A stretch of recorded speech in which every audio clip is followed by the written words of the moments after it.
Good afternoon, everyone. And it may be evening or middle of the night for at least one person who's online. One person who's here for this sesshin lived halfway around the world and did sesshin with us online from Scandinavia. So you think it's hard to get up and listen to a Dharma talk or do Zazen at 3:40. Yeah, if we really want to see the truth, we'll do what we need to do. I'm always amazed at how difficult it is to break a habit, even a habit of short duration. So after I had knee surgery, two things I've noticed about that is when I had the bleed into my knee, I was on crutches and in a wheelchair for a while, but not long, maybe a week. And it took me several weeks after that to learn to walk without a limp. And I took the advice of a physical therapist to just say, oh, you're not touching down with your heel. You have to touch down with your heel first. And then I stopped limping.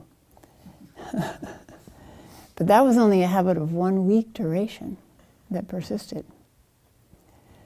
And then I also have, for all my life, had the habit of folding up my all my practice life, folding up my right leg first and then my left leg second on top of it. And I can't do that anymore because of the knee. But I still do it, you know, when I sit down, if I'm not being really mindful. So what physical problems do is force us to be mindful and to change our habits. And then we can reflect back on our mind habits, which have been going on all our life, and give ourselves a little compassion about how long it's taking. Yeah. We come to practice with the idea of, oh, I'll be enlightened, you know.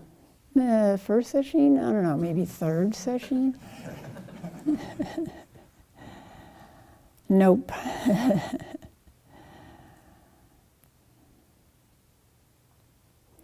So, Rohatsu Sesshin 2022. Oh, I'm supposed to make some announcements. Let's see if I can remember. One of the problems with doing a lot of Zazen is things just appear and disappear. Let's see. We're not going to do Sanzen this afternoon, except Hogan will do Sanzen for people online at 4:30 as usual. Bancho's mother died very peacefully this morning. He and his brother were with her. And Joman should be there by about now. So she flew back this morning to be with him. And it was very touching. She was so glad that she sat up all night because she did loving kindness for her mother the entire night. She had never sat up all night before. So she was so happy about that.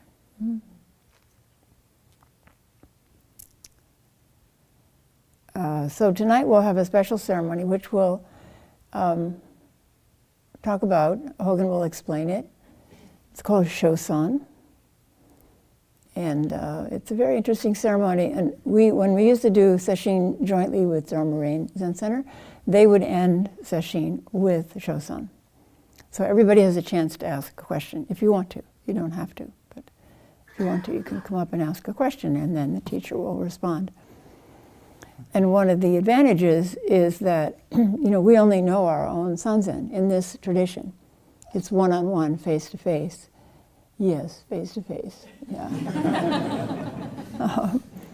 It's one-on-one, face-to-face. And so you don't know what's being said to other people, and that's a whole bunch of teaching that you could be getting. You just have to keep comparing mind out of it, right? Because different people have different issues and are different stages of practice, so they may get a different kind of response from the teacher or instruction from the teacher. So we'll do that tonight. I think you'll find it very interesting. So our theme for Rohatsu Sesshin, for the Buddha's awakening, for our celebration and delight in the Buddha's awakening, which has made it possible for us to awaken. The Buddha said, I didn't develop this out of nowhere. I mean, there were Buddhas before him, right?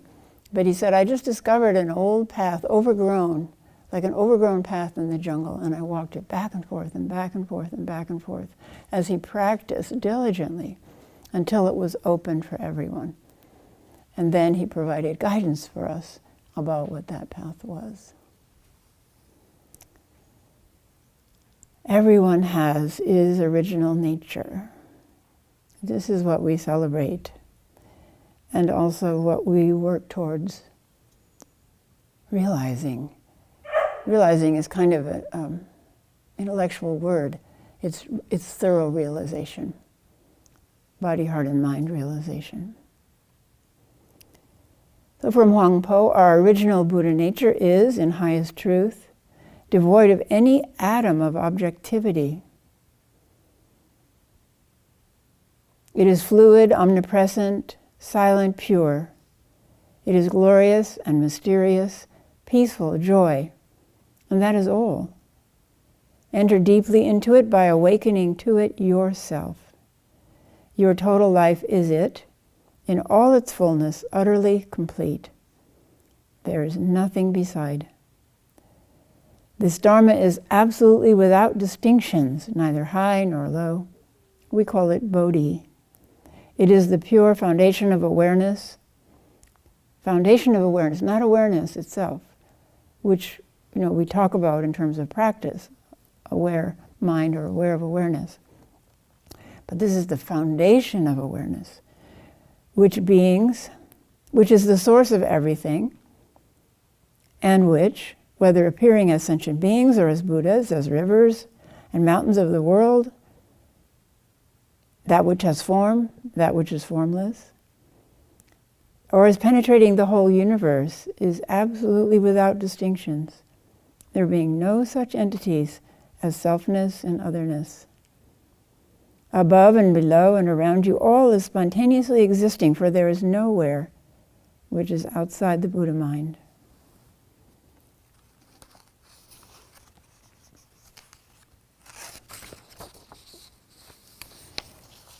I want to talk just a bit about various phenomena that often occur during Sesshin, because I didn't see everyone myself. I don't know how many people these phenomena occur to, but they're very common. One is an apparent distortion in body sensations. You might see something that is not there, like a face on the floor. This floor doesn't lend to it, but often when you're sitting facing the wall, in pure Soto style, you'll see things appear on the wall. You might experience sensations that the body is very light or very heavy, even sinking into the ground. You might lose awareness of a part of your body and have to look down and make sure it's still there. Is my hand still there?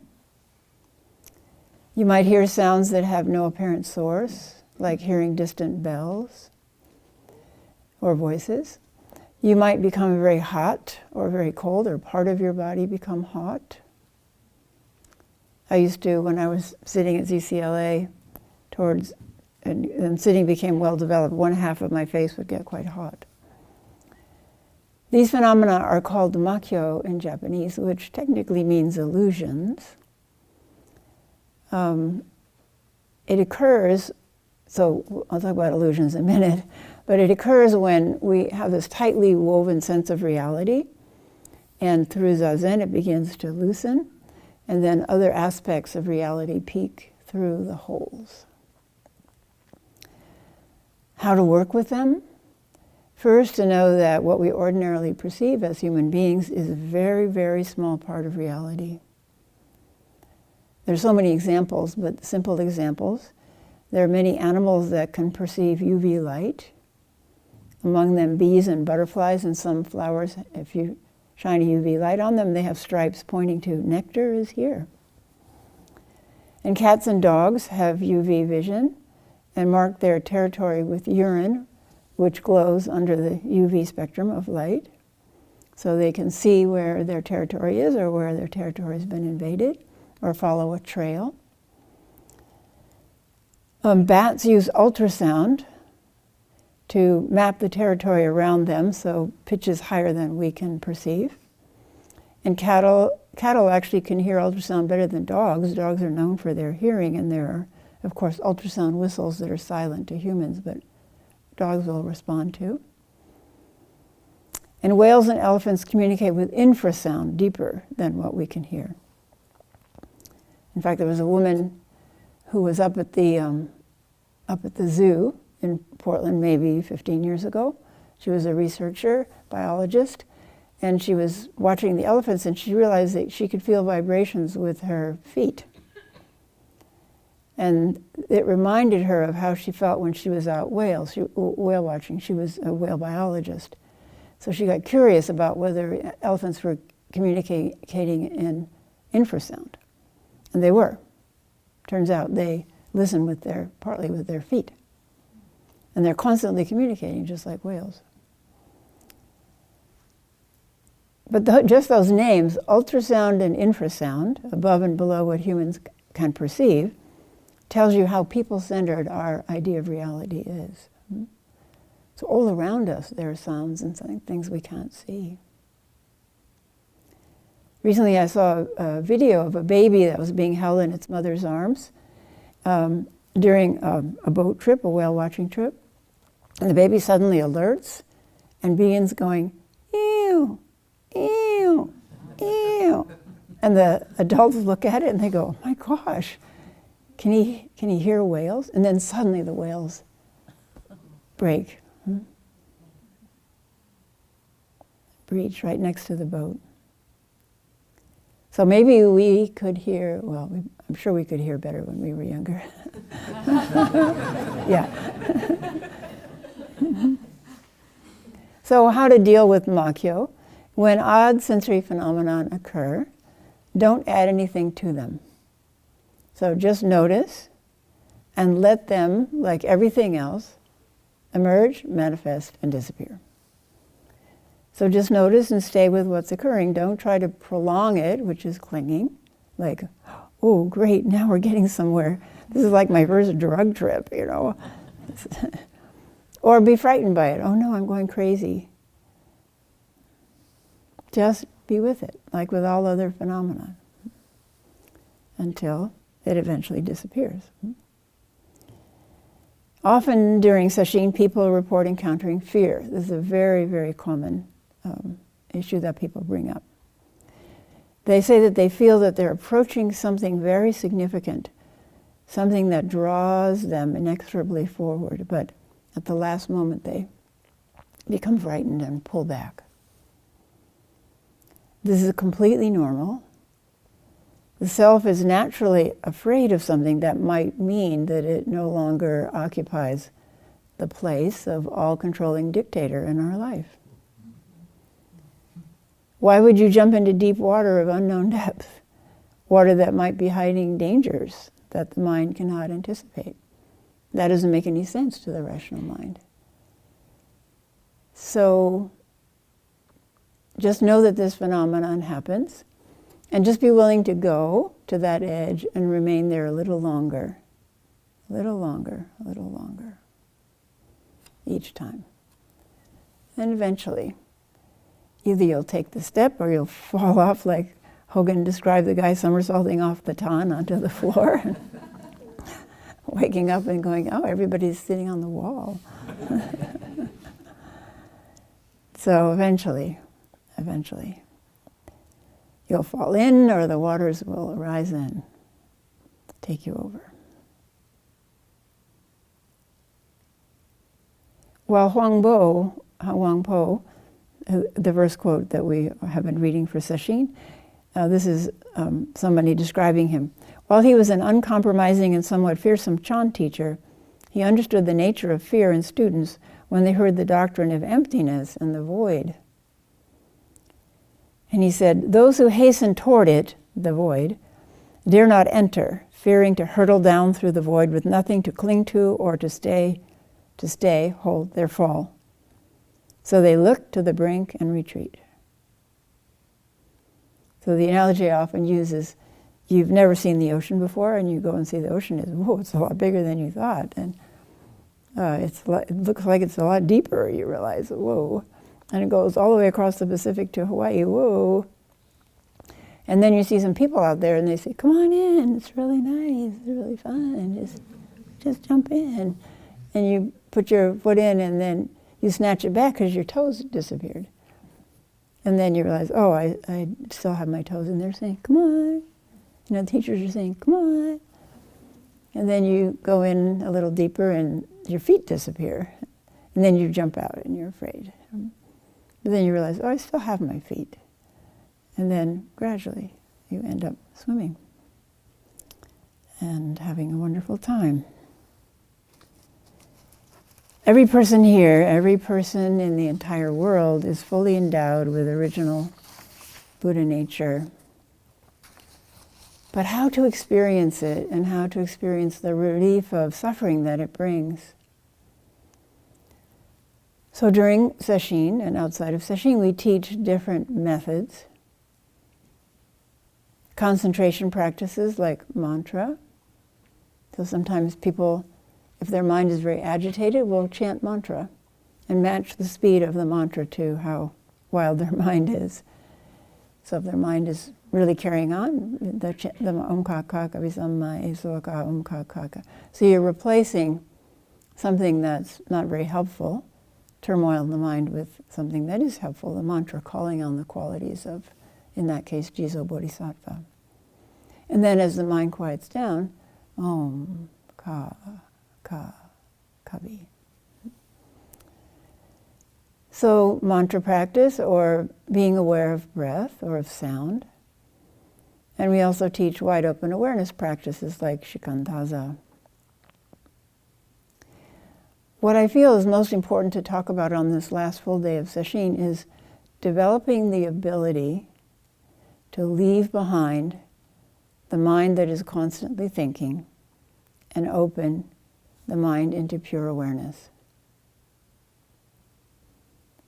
This is directly related to openings or glimpses into original nature, or luminous mind, or mu. And the reason is that it is just this thick tangle of thoughts and emotions, or emotions that accompany thoughts. Emotions are body sensations plus thoughts. This thick tangle of thoughts and emotions that obscure the other half, or maybe the other 99% of our experience of life. That's exactly what's in the way. And of course, accompanying thought are the habits of aversion, clinging, and going unconscious. So what is most essential in our practice? Most essential in our practice is to clear away that tangle so we can perceive clearly, and so that prajnaparamita, the wisdom beyond wisdom, can emerge. It's just being blocked by all that's going on up here, all the selfing activity. So one reason we get up so early is that our minds tend to be quieter in the morning. They haven't quite taken up the driver's seat of our life yet. An exhausted mind is also a quieter mind. Maybe some of you who sat last night, through the night, realize that. An exhausted mind is a quieter mind, which is one reason we sit so long or sit through the night. When we have watched our mind run through its repertoire 1,000 times, here, think about this. Oh, not tempting? Well, think about this. Nuclear Armageddon.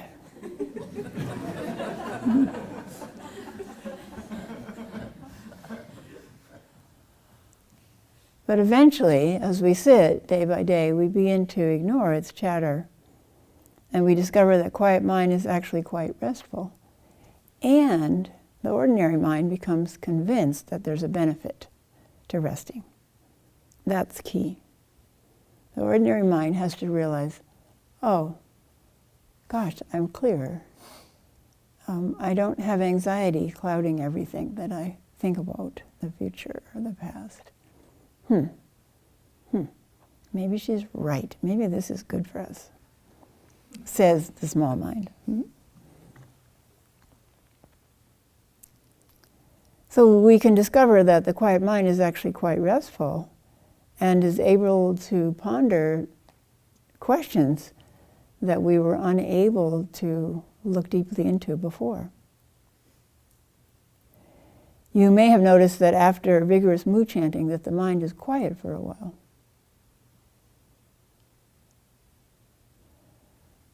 One person talked about working with these two aspects of mind. What I say is we have our ordinary mind, which I call station KRAZY on the radio, that turns itself on. We don't have to reach out and turn it on. It turns itself on. And if we turn our mind away from it, it turns itself on again. So we have thinking mind and then we have awareness mind, the two fundamental functions of our mind. And we're just so used to being in thinking mind that we're only in awareness mind in peak moments, when we become really absorbed in something and we lose track of time. Losing track of time is the key, that we've switched to awareness mind. But we want to be able to switch at will. We don't want to be held prisoner by the thinking, worrying, recriminating, critical mind, judgmental mind. One person talked about the strategy they had developed about drawing a curtain in their mind. So there's a curtain with thinking mind on one side, and on the other side, quiet, open mind. And in their mind, this person was visual, just walking to the other side of the curtain, or pulling the curtain on the busy thinking mind, and that worked well. So people need to be creative. I couldn't count my breath to past 4, so I had to be really creative. I knew that quiet mind was really important. And one of the ways I used to imagine getting away from my mind chatter and into quiet mind was that my mind chatter was like being in a very loud and boring cocktail party. And so I would imagine, this is really awful. And that I discovered there was another room that I could walk into, and I would imagine myself walking into that room and closing the door. And it was very, very quiet in that room. Very quiet. Occasionally I could hear like a little bit of the conversation on the other side of the door, and my mind would get distracted, but I could easily bring it back.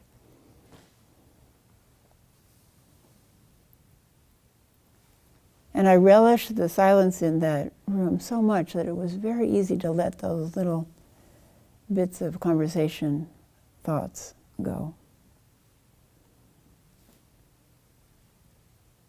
So you may have to develop your own way of walking through that door, which is not a door, from active thinking mind, anxious, distracted mind, afraid mind, fearsome mind, over into spacious, quiet mind. The old masters talk about the active practice of emptying the mind, active practice, all the time. But I didn't realize it until I had begun to practice what I called walking back and forth. Walking back and forth. So one thing that doesn't work well is if in Sesshin you discover, quiet mind, yes, this is wonderful. I just feel so refreshed. Refreshed because there's an infinite amount of energy in the world, and all the thinking that we're doing is setting up a screen against that energy. And when we let down that screen, the energy comes flooding in. And that's also frightening for people sometimes.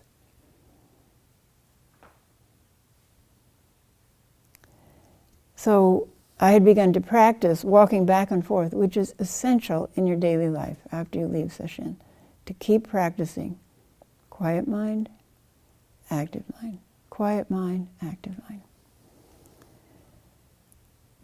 Chan Master Shen Yang taught that a progression. He said we go through the years of practice, or even in one Sesshin, from what he called scattered and oblivious mind. he talks about scattered mind, but he added oblivious, which I thought was great. Because when we're thinking all the time, we're oblivious to most other things that are going on, right? So progressing from scattered oblivious mind to simplified mind. So I'm going to practice with the breath. I'm going to make things really simple. To one-pointed concentration, where the breath, you're so with the breath, you're just sliding along the breath, just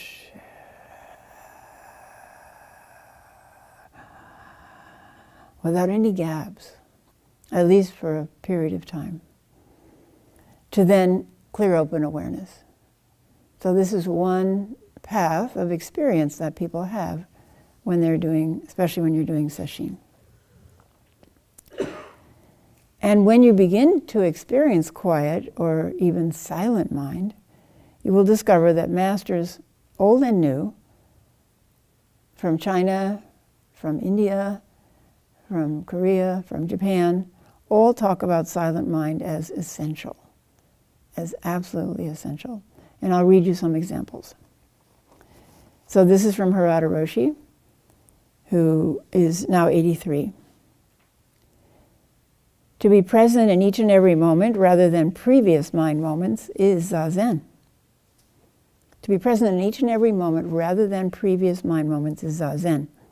In the same way that a mirror reflects everything that comes in front of it without adding opinions or judgments, receive everything exactly as it is.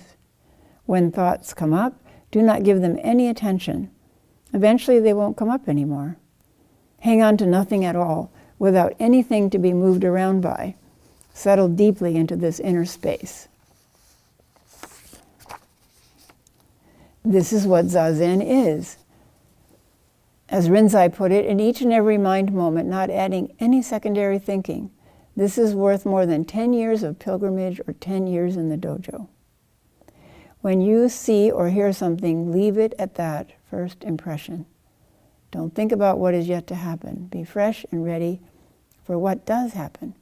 Then in each moment, the wisdom that is needed comes forth spontaneously. This is prajna paramita.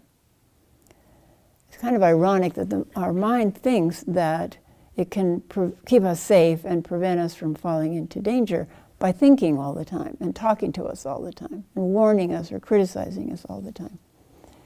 But actually, when you just think of something simple like driving a car. Are you safer driving a car if you're constantly thinking about something else that you're worried about, or when your mind is just open and completely aware of the car, the road, everything around you? Which is safer?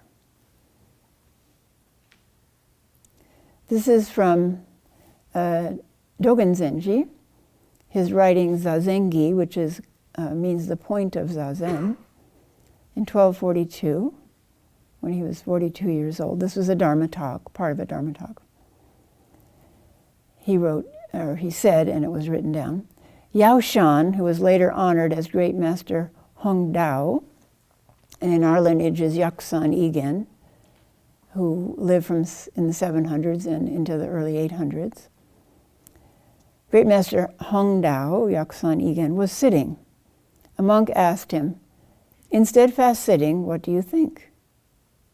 Yao Shan replied, think not thinking. The monk asked, how do you think not thinking? Yao Shan replied, beyond thinking. And when we chant the Fukan Zazengi, we actually chant the essential lines. It's in Dogen Zenji, put them into the Fukan Zazengi instructions for doing Zazen. But that's the story that it came from, about 500 years before Dogen Zenji. And then Dogen Zenji comments on this. Yao Shan said, beyond thinking. The need for non-thinking is crystal clear. The need for non-thinking is crystal clear, says Dogen Zenji. In order to think non-thinking is always used. In non-thinking, there is someone who sustains you. You see, the mind is afraid of non-thinking because who is there in non-thinking to watch over your safety? But Dogen Zenji is saying, there is someone who sustains you in non-thinking. So that's a wonderful koan. Who or what is that sustains us in non-thinking? And then he goes on, this teaching was correctly transmitted from Shakyamuni Buddha to Yaoshan over 36 generations. What was transmitted was think non-thinking. That's what Dogen Zenji says was transmitted. Think non-thinking. Then he goes on, when you break through the snares and cages of words and concepts, right now you have the ability to enter the realm of Buddha and enter the realm of demons throughout all the ages. Going forward and going backward, you personally have the freedom of overflowing ditches, overflowing valleys. So that's another koan. What does he mean by overflowing ditches and overflowing valleys? Does he mean our life overflowing with blessings? Does he mean energy pouring into us? What does he mean? Dogen Zenji himself was enlightened as he sat in deep nighttime meditation by Rujing saying, drop off body and mind drop away. And that was the key to the pivot turning. And he didn't mean the actual body. He meant the ideas, the worries about the body, the identification with the body, the belief that you are your body, not to drop your physical body away. The Buddha on his awakening said, "O house builder, you will never build this house again." This constant process, as Michael Conklin called it, of defining, intending, and defending personal territory, the process of selfing. That stops happening when we're not thinking. And it's a blessed relief for us and everyone around us. So now I'm going to read from Master Sansanim, who was Korean. He was a friend of Maizumi Roshi's. He had a place in LA, not far from the Zen Center in LA, and he would come over sometimes. He was very cute. Some of you I know have seen a video about him, a documentary. He didn't speak English very well. He died in 2004 at age 77. He didn't speak English very well, so he developed these cute phrases like "don't know mind" or "just try mind." So here is what he wrote relevant to non-thinking. When you're thinking, your mind and my mind are different. When you cut off all attachments to thinking, then your mind and my mind are the same. If you only go straight, don't know, then your don't know mind, my don't know mind, and somebody else's don't know mind are the same. Don't know mind. This is because experiencing don't know mind already cuts off all thinking, which means there is no thinking. Not thinking is an empty mind. Empty mind is before thinking. Another name for this is your true self. That is your substance. Your before thinking mind is your substance. My before thinking mind is my substance. Then your substance, my substance, this sticks. He holds up a stick. Substance. This, I could hold up the clock. This clock's substance. This paper book's substance. Universal substance, everything's substance, is the same substance. When you keep a don't know mind, 100%, only go straight, don't know, you and the universe already become one. You are the universe. The universe is you. For teaching purposes, we sometimes call this the primary point. So don't know is not don't know. Primary point's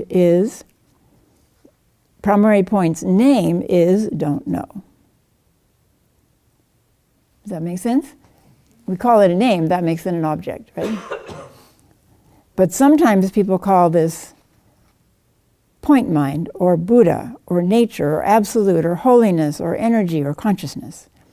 There are many, many names people use for this. But originally, the true primary point has no name and no form. There is no speech and no words because this point is before thinking. Only when you keep a don't know mind, 100%, don't know. At that time, you and everything in this universe have already become one.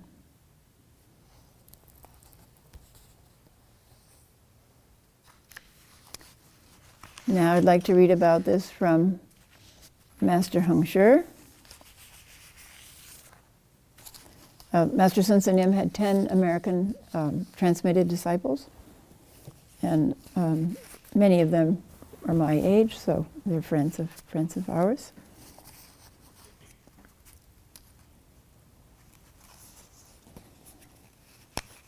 So I'd like to read from Heng Sure, who lived in the late 1000s and early 1100s, from the book Cultivating the Empty Field.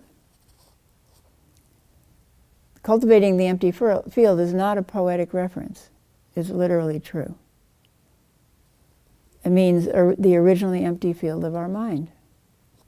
Cultivating the empty field. So this first, I'm going to read in little bits. So this is relevant to the cliff, to approaching the cliff, or hanging from the top of the 100-foot pole and not being willing to let go. It's called Stepping from the Cliff's Edge. Practice in emptiness and forget conditioning as dazzling light gleams from the shadows. When each portion of spirit is luminous and unhindered, the mind of the three times is interpreted and the four material elements are in balance, transparent and marvelously bright.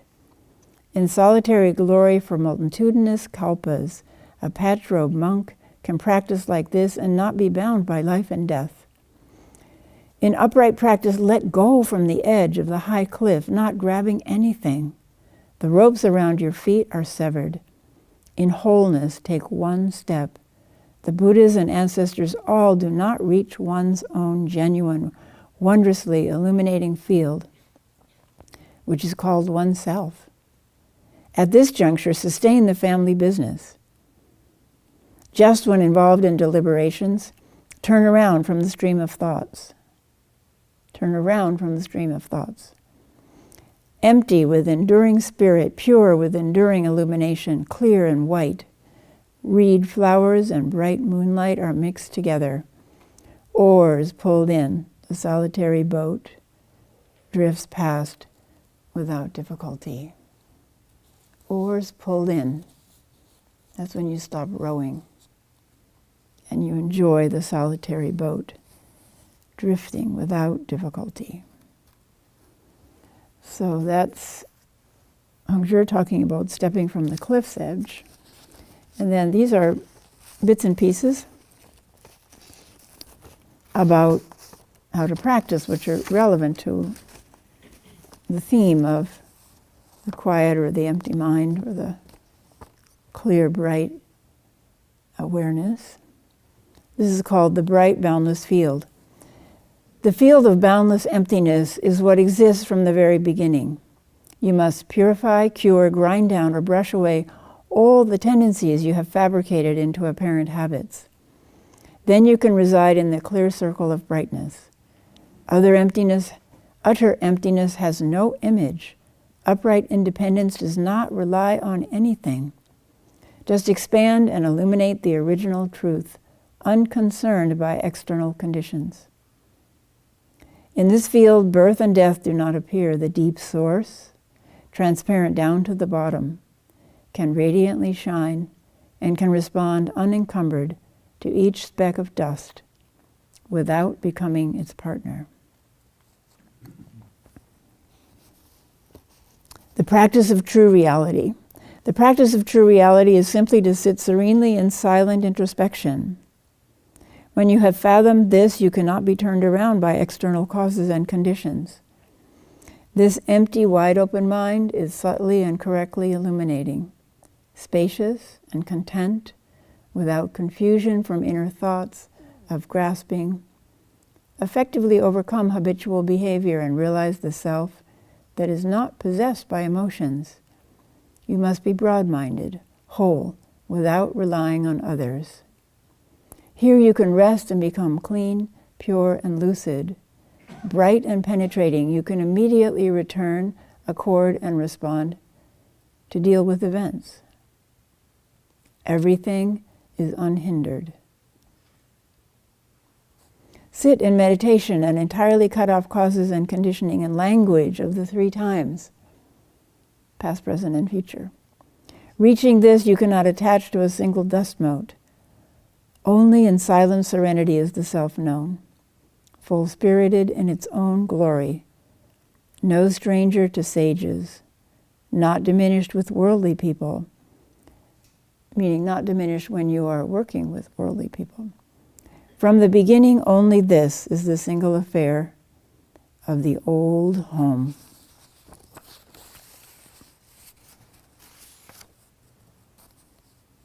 When the field is secure and familiar, when the great work is like a clear, cool pond, then you will see the empty kalpa. Do not allow a hair to bind you or permit a fiber to screen you from reality. Be supremely empty and bright, pure, round, and glorious. This is how a patch-robe monk steadily practices, naturally without edges or seams. In daytime the sun, at night the moon, each in turn does not blind the other. So he's talking also about our functioning. I talk about it as walking back and forth. So our daily functioning doesn't blind us to our ultimate nature, our true nature. And our true nature doesn't blind us to functioning in the, quote, real world, the outside world. They work together.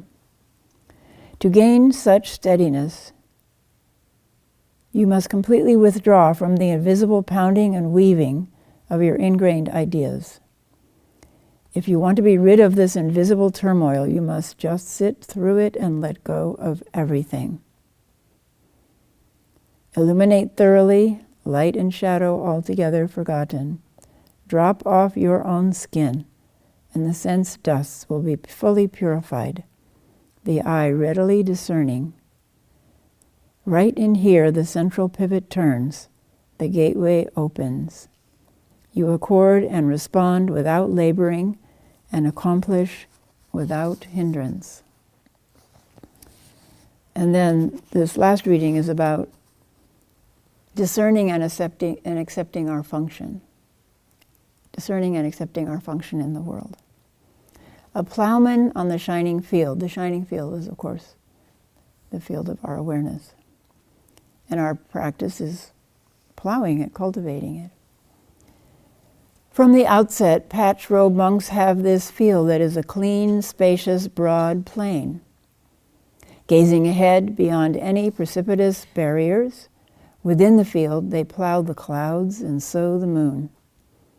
With clear, bright understanding, vast and expansive, the true self accepts its function, without emerging or disintegrating, whether in a position of receiving or releasing. And he talks more about practicing that way. Then you have the opportunity to go home. Just then, what do you know? For 150,000 acres you can see the cold, pure, shining snow.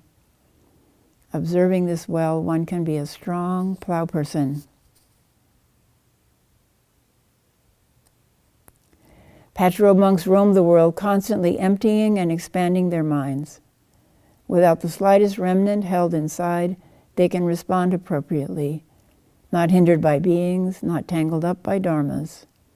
Openly appearing and disappearing, you can freely share, but if merely involved in intellect, you will be buried. If embodying pure maturity, then you can naturally journey at ease among the 10,000 changes without touching them and without turning away from them. Box and cover, arrow points meet, harmoniously hitting the mark. Whether releasing or gathering up externals, eliminate all leaking. Such a person can fulfill the family business. Accept your function and be wholly satisfied. In the entire place, you are not restricted. The whole time, you still mutually respond. So wherever we function, we are not restricted by the place. And we mutually respond to what comes forward. Such a person can fulfill the family business. Hogan and I are engaged in the classic family business, handed down to us by our teachers, with a promise never to let it die. And all of you are welcome to join us in that business, which you have done during this sesshin. This is my second favorite quote from Dogen Zenji. This is especially appropriate for those who sat through the night. Stagnant water hides a dragon. In the entire earth there is no person. At midnight, holding this with empty hands is called practice for 3 immeasurable kalpas and another 100 kalpas. So our practice goes on and on and on. It is never, ever finished. And this is my first favorite quote from Dogen Zenji. Mm-hmm. A deluded person and an enlightened person at the same time use one boat, and each is not obstructed.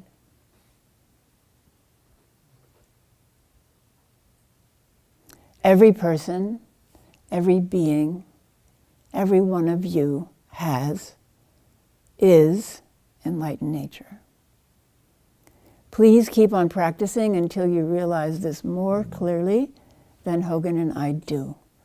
That is the true prayer of teachers. Then the Dharma will continue to provide relief from suffering and a life of contentment and ease and wonder to you and to many people and other beings. Thank you.